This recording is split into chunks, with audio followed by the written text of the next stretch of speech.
Yes, hello and welcome folks. Chris here from the Ministry of Dice, back once again with a Having a Brew video.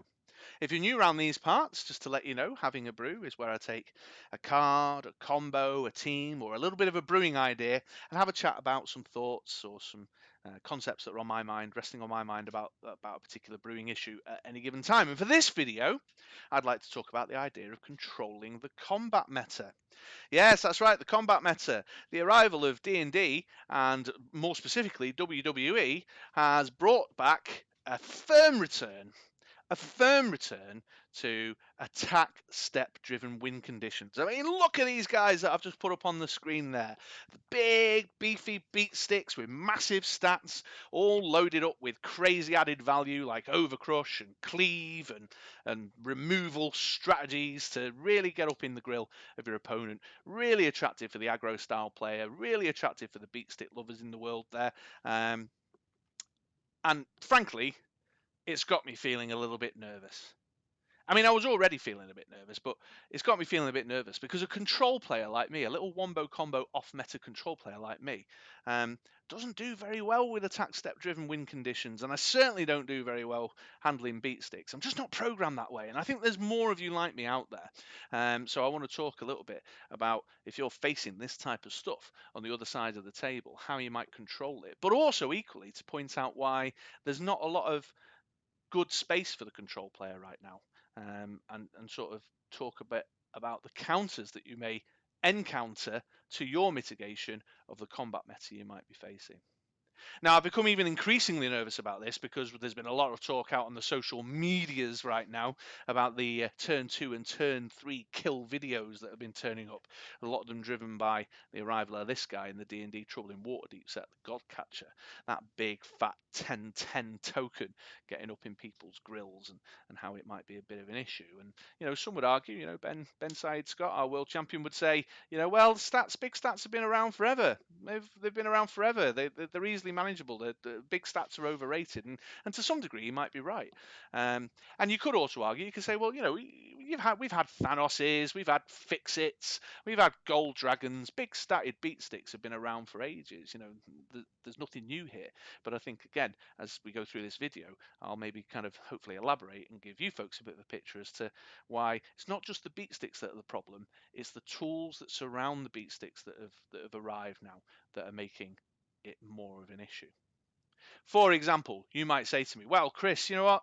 Yeah, these big beat sticks have been around for a long time, but ramping up to buy them, they all come at 5, 6, 7, 8 costs. The Godcatcher excluded, of course, and if you're interested in some counter ideas for him, go check out the video that I did specifically focusing on the Godcatcher. But just take a look at WWE for a minute. Sasha Banks, when fielded, you can purchase the next die for 2 less. Kevin Owens, look at this basic action. Swap a die in your used pile for one of your unpurchased dice that costs up to 2 more. For 3. You having a laugh? You've got Walk with Elias with the HXG global on it. You've got Asuka here making masked superstars. Superstar being the WWE language for character dice, of course. 2 less to purchase. You've got Mankind that's letting you prep a die when your opponent preps a die. You've got Page Manager. This one's insane. Each player may add one of their unpurchased dice to their bag with a burst on it that says your opponent's die is sent to their used pile instead. FYI, folks, keep an eye out for that one being used with Morph from the X-Men First Class set. And that's just 6 I plucked out. There's so many more. Look at the Macho Man Randy Savages that let you prep additional dice or draw and roll extra dice. And this is on top of ramp mechanics such as Mimic Ramp, such as Infiltrate Ramp, such as Ring of Winter, Kree Captain Global, Clayface Global that already exists. So in addition to some strong ramp that we've been seeing in the meta, we've got a new layer of stuff of discount mechanics and basic actions that help you get to these even faster. So yeah, you might say, well, they're high cost, but I think we're going to be seeing big beat sticks a lot quicker than we are used to. And for an aggro player who's relied on kind of aggressive weenies up until now, we're now going to start seeing big, aggressive, baby oiled up monsters. And it's going to appeal very heavily to the bigger, faster, harder, more aggro style people out there, which is going to make wombo combo control players like me have a very miserable time. So, point number one, they're going to be hard to ramp to. I don't think that's going to be the case. And one of the things you might want to think about is looking at ways that you can interfere with the ramp mechanics. Remove the characters that are allowing ramp to happen, get in the way of those basic actions. Something certainly to think about. But of course, there's other well-known, tried and tested and true ways of dealing with big attackers. Here's the old distraction global. More commonly found nowadays on Kate Bishop cards and static field basic actions. This is where you can pay a mask to push an attacking character back into the field zone. This is useful but flawed. As a long time distraction user, I've found that this is only really effective if you've got the capacity to generate enough masks to save them for your opponent's turn, in addition to having the spending power to get what you need to get together, your own win condition and such like. So if you've got that capacity, or you've got that unspent energy that's masks available for use, then this is a good way of pushing back a big beat stick. But it's flawed because it affects your own ability to spend, and you end up kind of just on the back foot until eventually you don't roll a mask and they manage to get the big guy through or something. Further to that, this is also quite flawed because Wonder Woman Child of Clay, she's been popular for a while as a kind of distraction global counter. While Wonder Woman is active, global abilities activated by your opponent cannot target dice you control. So if your opponent gets her out in the field, you can't use your distraction global. But there's been even lower cost utility options come into the meta right now. Look at this guy, Eddie Guerrero, I Steel. He's a 2-cost bolt, and he reads, when Eddie Guerrero attacks, move all energy dice from your opponent's reserve pool to their use pile. So you may be sitting pretty thinking, right, I've got 2 mass save back here. I can handle those 2 big beat sticks coming my way. And then they produce such a cheap, low-cost dice as Eddie Guerrero out their bag and into the field. He attacks at the same time, removes your energy that you've saved back to use your distraction global, and they go through unmolested. It's just horrifying to think that the counter that you would encounter to your counter I amaze myself with my turn of phrase sometimes. Your mitigation can be removed by a 2-cost dice. They just need one little tiny bit of control of their own to handle all the kind of time and investment you're putting into your control. So I'm very, very nervous. I'm very nervous, folks. Can't you tell by the tone of my voice? I think it's going to be a miserable time for players like me. All right, let's talk about mitigation then. So you might not be able to cancel the attack altogether, but you may want to look at cards that allow you to at least mitigate the volume of damage that's coming your way. So here's Big E from the WWE set. He's in one of the team packs. Which specific one escapes me? I think it's tag team. But if you need to know specifically, folks, Peter van der Velde will be into the description, into the comments below soon enough to correct me or affirm for me. But he reads, while Big E is active, any combat damage to you that is more than 2 is reduced to 2. So if you're looking at big beat sticks, they're going to come through.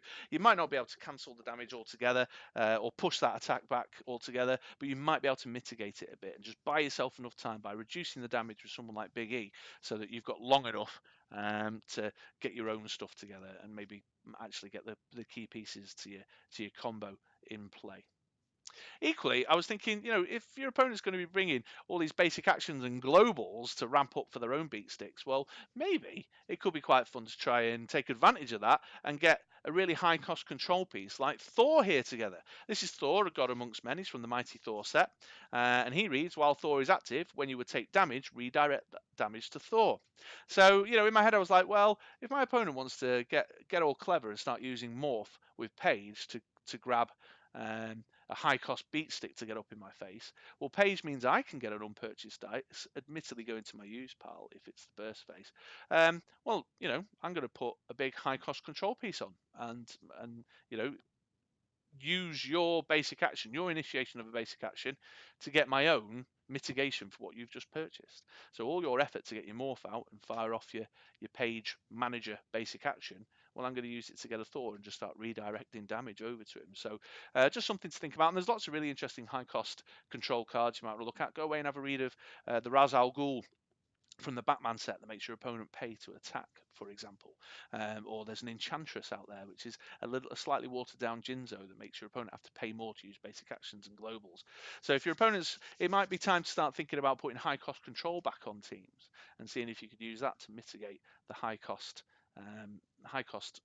attack step driven win conditions and make use of all that lovely rampy stuff and discounty stuff that your opponent's bringing along. Or if you're the patient type, the preview draft that took place at Worlds last year included this card, which is due to come in the Infinity Gauntlet set. It's Kang Time Duplicates, and he has a global that reads, pay a mask. If a character die would deal you 7 or more combat damage, it instead deals you only 4 combat damage. So perhaps not quite as effective as Big E, but it's a global rather than a character, and there's reasons why that might be more beneficial to you, you know, in terms of the way you're constructing your team. But, you know, a God Catcher, big God Catcher token 10-10, just let it through, fire off the global, take 4 instead of 10. Now, you're still taking some damage, but life is a resource after all, and you might just have mitigated that damage enough to buy yourself some time to get your own things going on.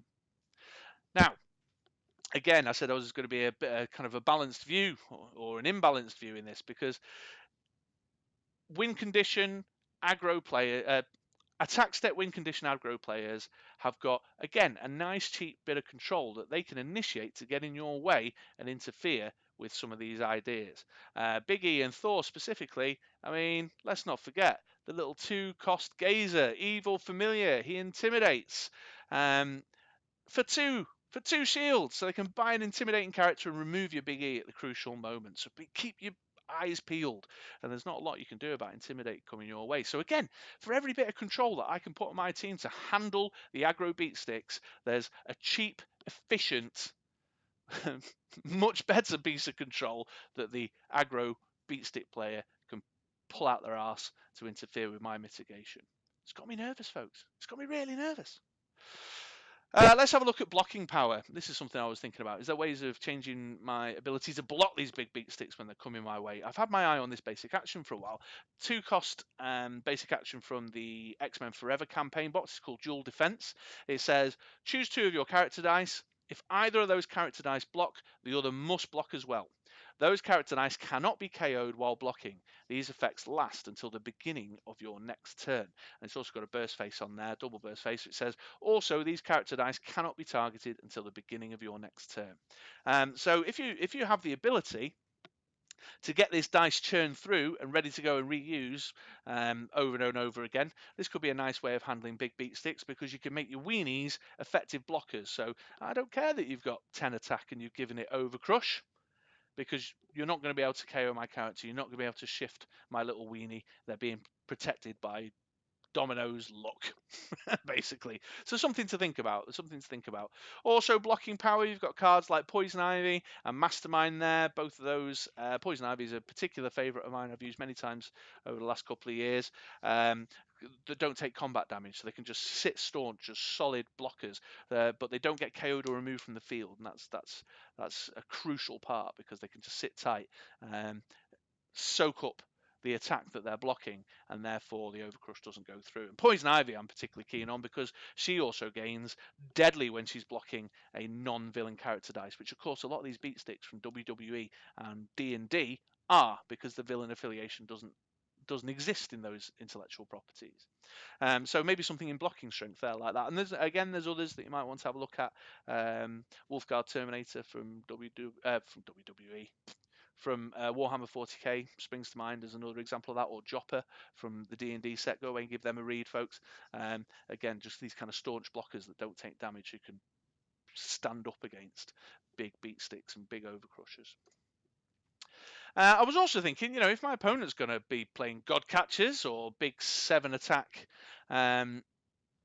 or 8 attack Becky Lynch's or 7 attack Triple H's, then maybe I'll try a little bit of defensive God Catchering. There's the other God Catcher card. I know there's another one, right? It's a 2-cost bolt, so it's a bit cheaper. It gets triggered when your opponent attacks with a character die that has 7 attack or more, and you get your own 10-10 God Catcher. So, yeah, come at me with your God Catcher, brah. I've got a big God Catcher blocker of my own to throw in there. You know what I mean? And also bear in mind that even though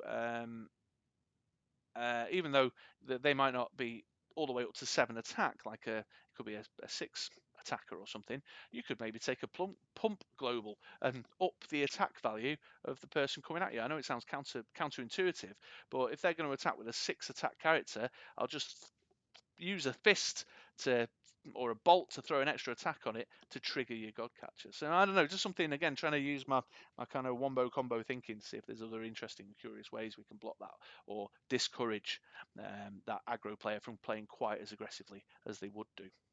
Or we've got Eddie Guerrero, the tag out one. You know, if you've got characters with fairly decent stats of your own, perhaps just a little boost from things like tag out. You can use tag out in your own go, of course. It doesn't specify which attack step.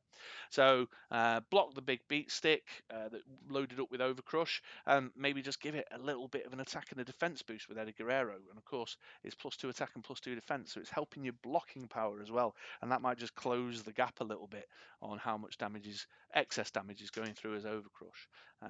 Or you know, there's globals that you can use the way you can pay a shield to reduce damage by 1, or thinking about Samantha Wilson, for example. So thinking about your blocking strength, can I improve my defense numbers to handle what's coming at me a little bit more?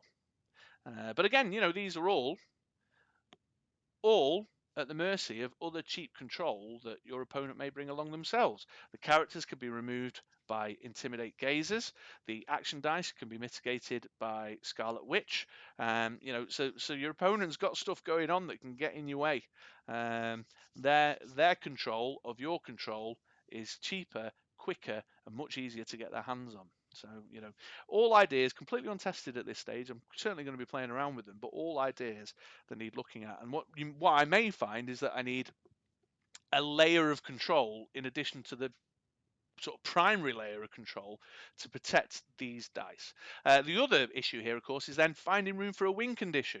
And I think I was talking about this online the other day, that the key to success here is that we're not looking for control oppression, we're looking for control that can mitigate what your opponent's got going on, that you can then transform into a win condition of its own.